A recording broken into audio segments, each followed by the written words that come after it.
Eu tinha preparado um sermão semana passada, já estava preparado. Eu queria pregar ele no sábado passado, mas aí teve o pastor Márcio esteve aqui, então ele compartilhou a mensagem. Aí então eu falei, então eu vou pregar no domingo esse sermão. Aí o nosso pastor veio e compartilhou a mensagem. E eu continuei pedindo a Deus que Ele me desse a palavra que eu fosse dizer, né? E o que eu entendi é que eu deveria mudar a mensagem. Trazer uma mensagem mais para o nosso tempo, para o que nós estamos passando e o tempo que nós estamos vivendo. Eu gostaria de iniciar no Antigo Testamento. Se prepare, porque nós vamos discorrer bastante em vários textos para poder compreender o que Deus tem para nos dizer hoje. O primeiro está em Isaías capítulo 24. Você que trouxe sua Bíblia, pode estar abrindo Isaías capítulo 24.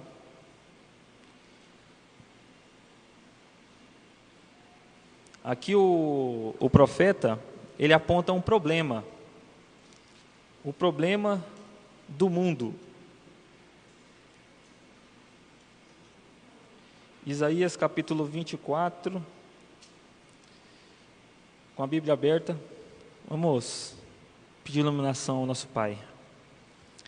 Pai Santo e Poderoso, estamos aqui na Tua casa para ouvir a Tua palavra e queremos Te pedir que o Espírito que inspirou o profeta Isaías possa nesse momento iluminar a nossa mente para que nós possamos compreender o que o Senhor quer nos dizer, Pai.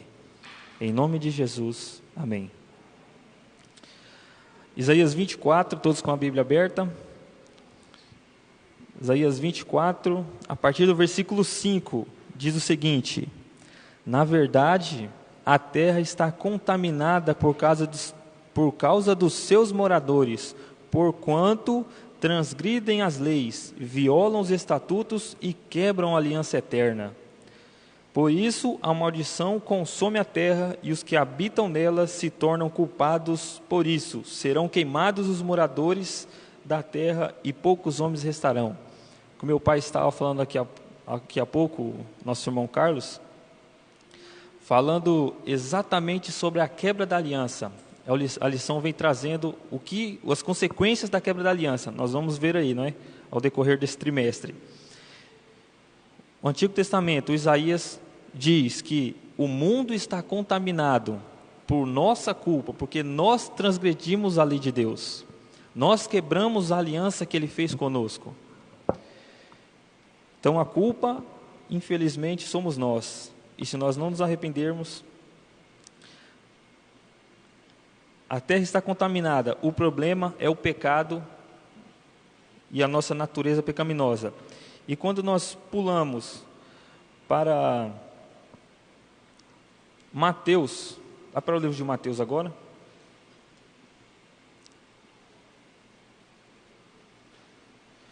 Mateus 24.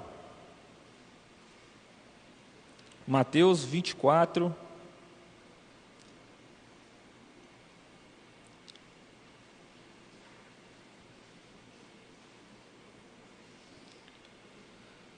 Mateus 24, que é dito por muitos estudiosos como um Apocalipse no Evangelho, 24 e 25, não é? Capítulo 24, versículo 6 diz o seguinte: e certamente, aqui o contexto, aqui Jesus estava no templo, ele e seus discípulos saem, e Jesus diz que o templo seria destruído, não ficaria pedra sobre pedra. Então, os discípulos, quando eles chegam no Monte das Oliveiras, os discípulos perguntam: mestre, quando isso vai acontecer? Quais sinais vão ter? Aqui eles estão preocupados com a destruição, com o que aconteceria. E Jesus diz: certamente ouvireis falar de guerra e rumores de guerra. Vede, não vos assusteis, porque é necessário assim acontecer, mas ainda não é o fim. Aqui nós vemos um problema no Antigo Testamento. Aqui nós vemos outro problema, a destruição e a volta de Jesus. Só que a questão que os discípulos ficaram aqui, que eles queriam saber quando isso iria acontecer. Vá um pouquinho para frente na sua Bíblia, em Apocalipse, que quando nós estamos falando de volta de Jesus, o melhor livro para a gente poder estudar é a revelação de Jesus Cristo. Apocalipse capítulo 1. Apocalipse capítulo 1 nos traz uma certeza. O livro é aberto, o livro da revelação é aberto com uma certeza. Versículo 7 diz: Eis que vem com as nuvens, e todo olho verá, até quantos os traspassaram, e todas as tribos da terra se lamentarão sobre ele, certamente. Amém.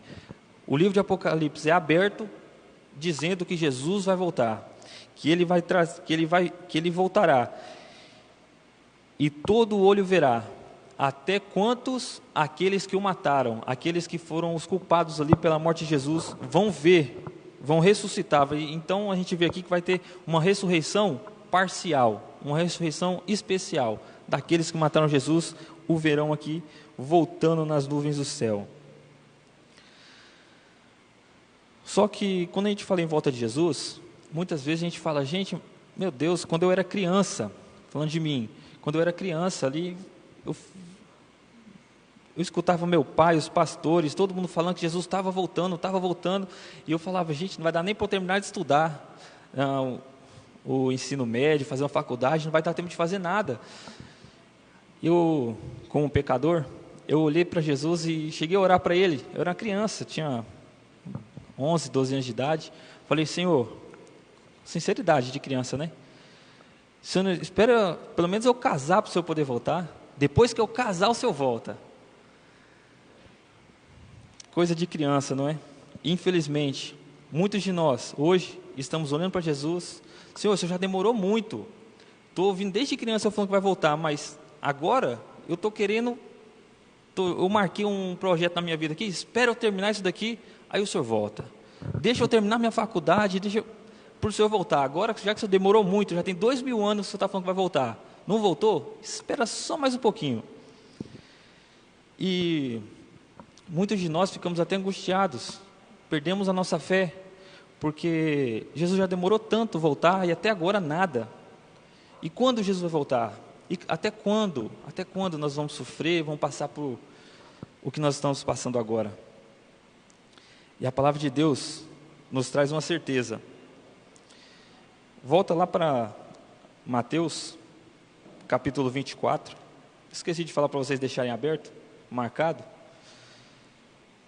Mas o Mateus 24, o interessante da gente não esquecer é que ninguém espera a volta de Jesus mais do que algumas décadas.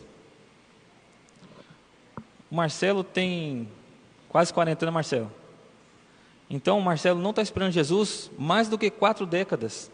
Eu não espero Jesus mais do que 2 décadas. E se a idade do homem é até 80 anos, ninguém vai esperar Jesus mais de 80 anos. Se a vida do homem é mais ou menos 80 anos. Então, quando morrer, a gente descansa e Jesus voltou para a gente. E isso nos traz outra questão. Estava vendo até um vídeo de um pastor falando, um professor falando para a sua classe, que deveria...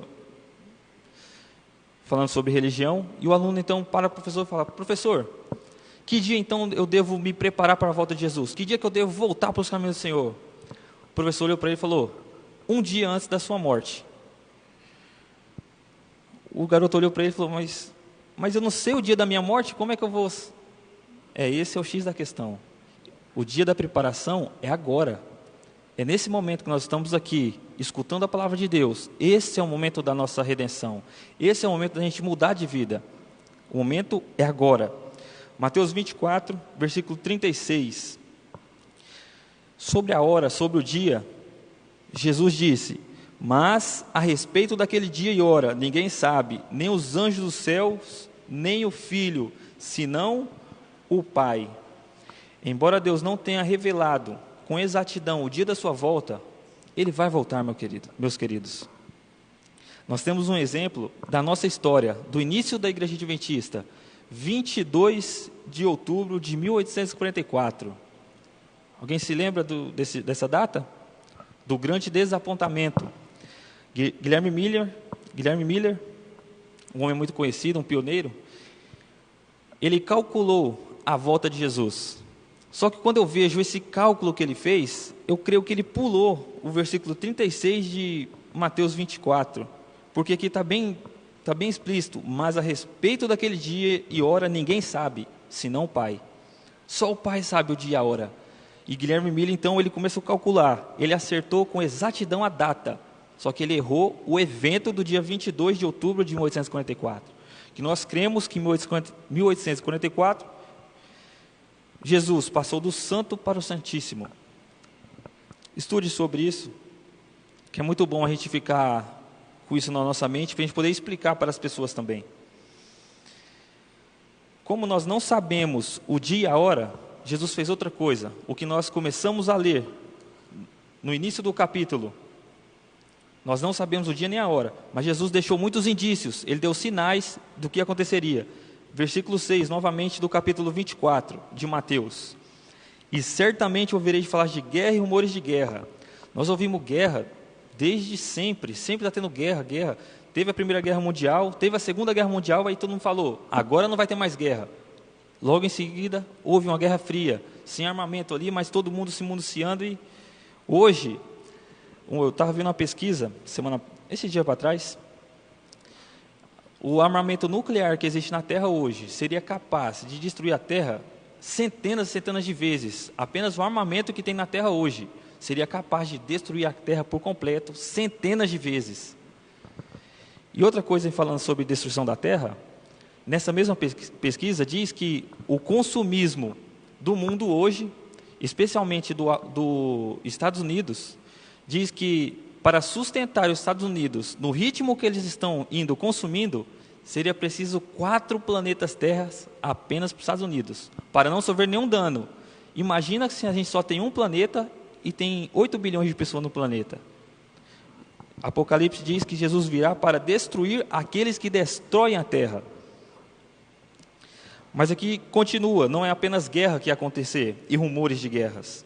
Porque muitos têm medo de uma terceira guerra mundial acabar e vai ser uma guerra nuclear e vai acabar com a vida no planeta. Muitos têm medo, porque não tem a esperança que eu e você temos. Vamos entender mais sobre isso.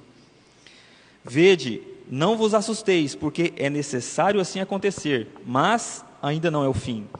Vai ter guerra e rumores de guerra, mas não é o fim. Versículo 7, porquanto se levantará nação contra nação, reino contra reino, e haverá fomes e terremotos em vários lugares. Porém, tudo isso é o princípio das dores. Tudo isso que nós estamos vendo, terremotos em todos os lugares, enchentes e destruição, é apenas o princípio do que vai e o que virá. Eu vi um pastor falando sobre o Covid, sobre todo mundo ter que usar máscara, ninguém, não poder comprar nem vender, que isso é apenas um ensaio para o que virá no futuro, em que ninguém mais poderá, as igrejas fechadas, tudo fechado. É apenas um ensaio para o fim do mundo. Versículo 9. Então serei atribulados e vos matarão, sereis odiados de todas as nações, por causa do meu nome. Nesse tempo muitos hão de escandalizar, trair e odiar uns aos outros. Levantar-se-ão muitos falsos profetas e enganarão a muitos. Ao decorrer da história, já se levantou muitos falsos profetas. Teve até um psicopata lá nos Estados Unidos, que fez uma multidão, todo mundo tomar veneno para morrer, para encontrar Jesus. Falsos profetas estão aparecendo no nosso meio. E por se multiplicar a iniquidade, o amor se esfriará de quase todos. Quase todos, o amor se esfriará. Não está falando só o amor do mundo, infelizmente está falando do amor nós aqui dentro da igreja, que conhecemos Jesus. Se não estivermos inteiramente ligados com Ele, o nosso amor se esfriará. Então Jesus deu sinais do que aconteceria na sua volta. Mateus 24, no versículo 24, nos dá mais um vislumbre do que acontecerá. Versículo 24 do mesmo capítulo. Porque surgirão falsos cristos e falsos profetas, operando grandes sinais e prodígios, para enganar, o que diz no final, irmãos? Se possível, os próprios eleitos. Jesus continua dizendo aqui, em outras partes, que aqui no capítulo 25, diz, vede, vô-lo tenho predito. Jesus está falando, filhos, Vocês não podem cair no engano desse, porque eu estou avisando vocês, eu estou deixando tudo avisado. Nos últimos dias, há 100 anos atrás, o Senhor Jesus levantou uma profetisa para essa igreja, para mostrar, para esquadrinhar o que realmente vai acontecer no final dos tempos. E sobre o grande conflito, o livro Grande Conflito, quando Ellen White teve essa visão, ela teve a visão num funeral, e quando ela teve aquela visão, ela estava indo para casa, no trem, e ela contou a visão para seu esposo. E quando ela contou para seu esposo, quem estava nesse trem sem pagar passagem? O inimigo estava do lado, só escutando. E quando ele viu que Deus revelou para ela o que aconteceria no final dos tempos, ele tentou matar Ellen White. No relato segue dizendo que por muitos dias ela foi atacada por uma paralisia total no seu corpo. E ela chegou na casa dos seus irmãos e ela não conseguia nem falar. E ela não sabia o que estava acontecendo, ela orava, pedia a Deus, e ela escrevia muito pouco da visão que ela teve do grande conflito, o livro Grande Conflito. Mais para frente, depois que isso passou, ela conseguiu escrever o livro, Deus revelou para ela que o ataque que teve nela, de paralisia, foi o próprio Satanás tentando estrangular ela, para não contar os planos dele para você. Veja como esse Deus é poderoso. Vede que vos tenho predito. Eu já estou falando para vocês o que vai acontecer. Escute o que eu estou falando. Aí aqui continua dizendo, versículo 26. Portanto, se vos disserem, eis Jesus lá no deserto, não saiais. Ou ele no interior da casa, não acrediteis. Porque assim como o relâmpago sai do oriente e se mostra até o ocidente, assim há de ser a vinda do Filho do Homem. Se alguém chegar a dizer, aqui deixa bem claro, nós vamos ver um pouquinho para frente, que Satanás ele vai simular a volta de Jesus. Olha que grande engano. Aquele que não estiver atento para as profecias, para a palavra de Deus, infelizmente vai acreditar na volta de Jesus. Que Satanás vai reproduzir. Um pouquinho avante, se você ainda está comigo, preste bem atenção. 2 Coríntios, você está com a sua Bíblia, está acompanhando? 2 Coríntios, capítulo 11. 2 Coríntios, capítulo 11. Olha o que eu estava acabando de falar. Apóstolo Paulo deixou bem claro. Claro, Deus inspirou ele. 2 Coríntios, capítulo 11, versículo 14.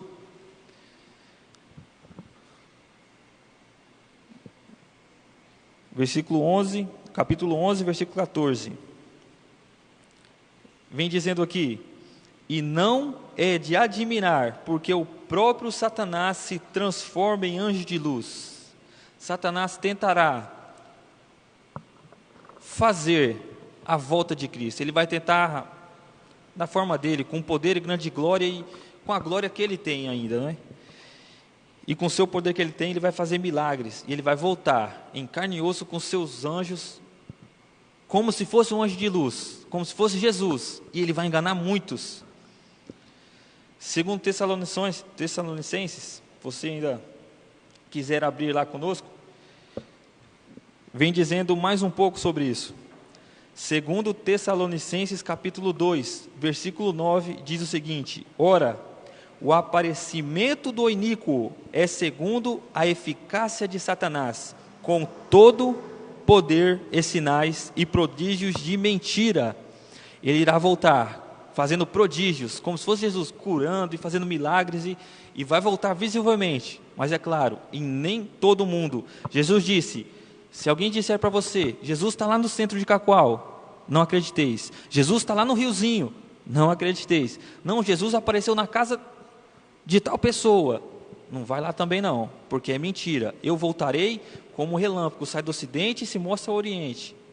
Assim será a vinda do homem, todo olho verá nas nuvens do céu. Satanás, ele é cheio das artimanhas de engano. Ele é profissional em mesclar a verdade com a mentira e enganar o ser humano. Apenas um exemplo aqui. Quando a gente tem que devolver o dízimo na casa de Deus, não é? Aqui na casa do tesouro, Satanás chega para nós e fala, você vai deixar o seu dízimo, o seu dinheiro que você ralou lá para aqueles homens poder administrar seu dinheiro. Não faz isso não. Faz o seguinte, pega seu dízimo, separa. Uma coisa boa, você está separando o dízimo. Você vai lá, compra uma cesta básica e dá para alguém necessitado. Aqui nós caímos no mesmo, fazendo isso. Parece uma coisa boa. Estou devolvendo o dinheiro de Deus, o dízimo, só que da minha maneira. Estou indo lá comprando a cesta e estou ajudando o necessitado. Olha que coisa boa. O que tem de errado nisso? Igual nós vimos hoje, mais cedo na lição. Caim fez a vontade de Deus à sua maneira. E cá entre nós já nascemos em pecado. Como Davi disse, em pecado me concebeu minha mãe. Todas as obras das nossas mãos, se não forem lavadas no sangue de Jesus Cristo, é trapo de imundícia, meus irmãos. Então nós devemos, quando a gente vai fazer a vontade de Deus, não adianta eu querer fazer a vontade de Deus da minha maneira. Eu vou agradar a Débora. É porque o relacionamento de Deus conosco é tido como marido e mulher. Eu quero agradar a Débora, eu quero fazer tudo bom para ela. Eu vou lá, arranco uma manga, madurinha, vou lá, descasco, pico, faço um suco geladinho, fala, amor, eu fiz para você com todo amor. Ela vai falar, amor, mas eu nem gosto de suco de manga. Como que eu vou agradar ela com suco de manga, sendo que ela odeia suco de manga? É impossível. Então, para eu agradar a Deus, eu tenho que conhecer as vontades e os gostos de Deus. E onde está a vontade e os gostos de Deus? Nem sua palavra. A partir da palavra dele, nós sabemos como agradar a Deus. Mas, sabendo que Satanás irá fazer um engano dessa magnitude, para enganar, se possível, até os escolhidos, o que Jesus disse? Jesus nos deixa um conselho. Lá em Lucas, você ainda está acompanhando? Lucas capítulo 21, abra a palavra de Deus em Lucas capítulo 21, Jesus deixa um conselho para mim e para você, sobre como nós devemos agir no tempo do fim. Lucas capítulo 21, Lucas 21, versículo 28.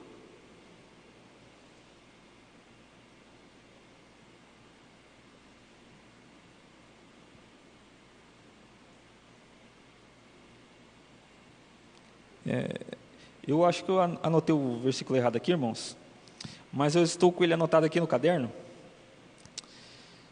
Eu vou ler na Nova Versão Internacional, tá? Foi apenas um erro aí, vocês me perdoam, a gente é humano. Nova Versão Internacional diz: quando essas coisas começarem a acontecer, fiquem firmes e de cabeça erguida, pois logo vocês serão salvos. O que Jesus disse? Quando vocês verem isso tudo acontecendo, guerra e rumores de guerra, o inimigo aparecendo nas nuvens do céu, fingindo que sou eu, fiquem firmes e de cabeça erguida. Porque Jesus sempre diz para a gente ficar de cabeça erguida. Porque quem anda desanimado, cristão não pode ser desanimado. Quem é desanimado e pessimista, sempre está com a cabeça, está murchinho assim. Jesus fala, erga a cabeça, meu filho. Você é filho de um Deus, você é filho de Deus, filho de um rei. E o filho de um rei, que é um príncipe, tem que andar como um. Não estou falando aqui para a gente, entendeu, né? Mas como nós somos filhos de Deus, o conselho de Jesus para você hoje, alegre-se, porque a sua redenção está chegando. Alegre-se, porque Jesus está voltando.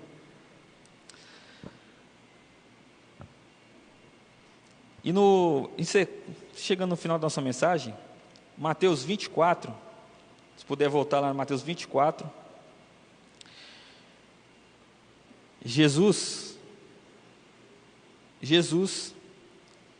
nos fala o último sinal que acontecerá antes da sua breve volta.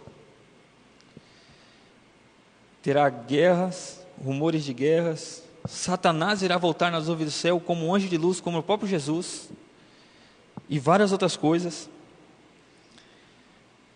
Então Jesus diz, capítulo 24 de Mateus, versículo 14, e será pregado este evangelho do reino por todo o mundo para testemunha a todas as nações, e então virá o fim. O último sinal é o evangelho ser espalhado a todo mundo.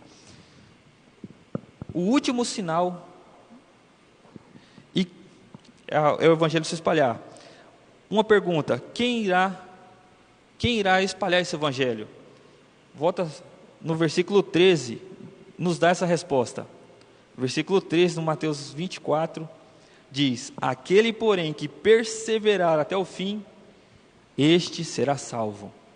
Aquele que está perseverando, que está fazendo a vontade de Deus, no meio de uma pandemia como nós estamos tendo, está aqui na igreja, buscando a palavra. Aquele que está lá na sua casa, buscando a Deus em oração, perseverando, esse vai ser salvo. E é esse salvo que vai levar a mensagem a todo mundo. Para a gente levar a mensagem a todo mundo, não é apenas na pregar a palavra, como a Alexandrina estava cantando aqui.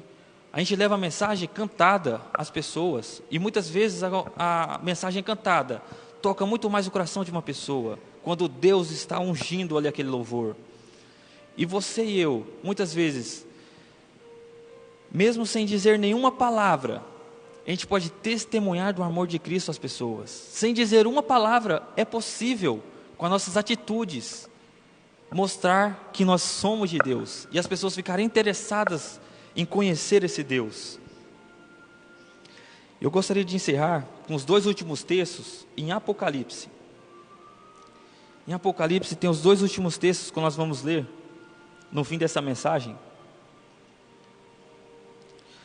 Apocalipse, capítulo 22, último capítulo de Apocalipse, capítulo 22. Nós estamos falando da volta de Jesus, que Jesus vai voltar, que Ele não tarda em vir. Ninguém espera a volta de Jesus mais do que uma vida. Mas qual é o propósito da volta de Cristo? Capítulo 22 de Apocalipse, no versículo 12. Capítulo 22, versículo 12 diz o seguinte: e eis que venho sem demora.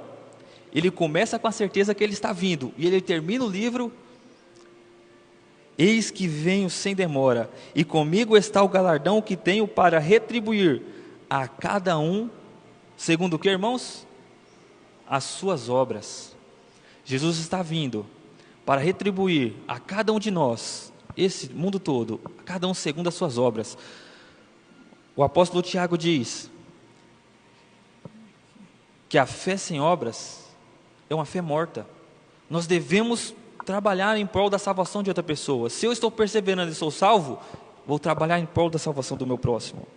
E último versículo, capítulo 22 ainda, no versículo 20. A mesma certeza que Jesus começou o capítulo, o livro da revelação, do Apocalipse, ele encerra o livro: aquele que dá testemunho dessas coisas diz: certamente venho sem demora. Amém, vem Senhor Jesus. Jesus está voltando para dar segundo a sua obra que você tem feito. Não estou falando que a salvação é por obras, mas como o apóstolo Tiago diz: se eu estou do lado de Cristo, se eu acredito na volta dele, a minha vida tem que ser diferente. Como o pregador Billy Graham, falecido há alguns anos atrás, ele dizia que no Novo Testamento há 70 menções sobre o arrependimento. No Novo Testamento, 9 menções sobre o nascimento, o novo nascimento, sobre você nascer e ser uma outra pessoa. Mas há cerca de 380 menções sobre a volta de Jesus. Mesmo que esse número não seja exato, porque na Bíblia tem mais de 2.000 menções sobre a volta de Cristo. Essa deve ser a ênfase da minha vida, da sua vida, a volta de Jesus.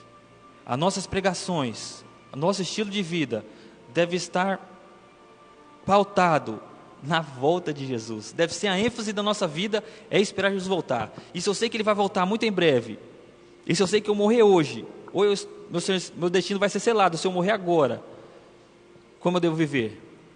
Como se Jesus estivesse voltando agora. Amém, irmãos? Neste momento, se coloque de pé.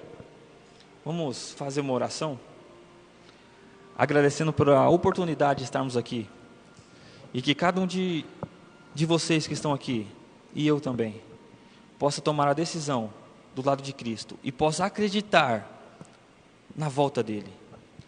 Feche seus olhos. Pai nosso que está nos céus, santificado e glorificado seja o teu santo nome, Pai. Te agradecemos primeiramente pelo dom da vida que o Senhor tem nos dado. Em meio a uma pandemia dessa, muitas pessoas morrendo, Pai, parentes nossos, entes queridos morrendo, o Senhor ainda assim nos preservou com vida para que nós possamos levar o teu evangelho à frente, Senhor. Obrigado pelo dom da vida, Pai. Pai, mande o teu Santo Espírito ficar no meu coração e no coração de cada filho teu que está presente aqui nesta manhã, Pai, e aquele também que está em casa assistindo essa live. Pai, nós te pedimos encarecidamente que o teu Santo Espírito nos reaviva, Senhor, nos dê esse teu santo poder, a tua chuva, teu Espírito Santo, para que nós possamos pregar esse evangelho a todo mundo e então possa vir o fim e o Senhor voltar nas nuvens do céu, Pai. Esse é o nosso desejo. E o meu maior desejo é de saber que a minha maior alegria é quando o Senhor irromper nas nuvens do céu e nos transformar, eu nunca mais pecarei contra ti, Senhor. Que esse seja o nosso desejo, de nunca mais pecar contra ti, assim que o Senhor voltar. E que agora, como estamos caminhando, nós possamos caminhar buscando uma vida de santidade ao teu lado, Pai. Que nossas obras testifiquem a quem nós temos crido, Senhor. Esse é o nosso pedido e nosso agradecimento. Em nome de Jesus, amém, Pai.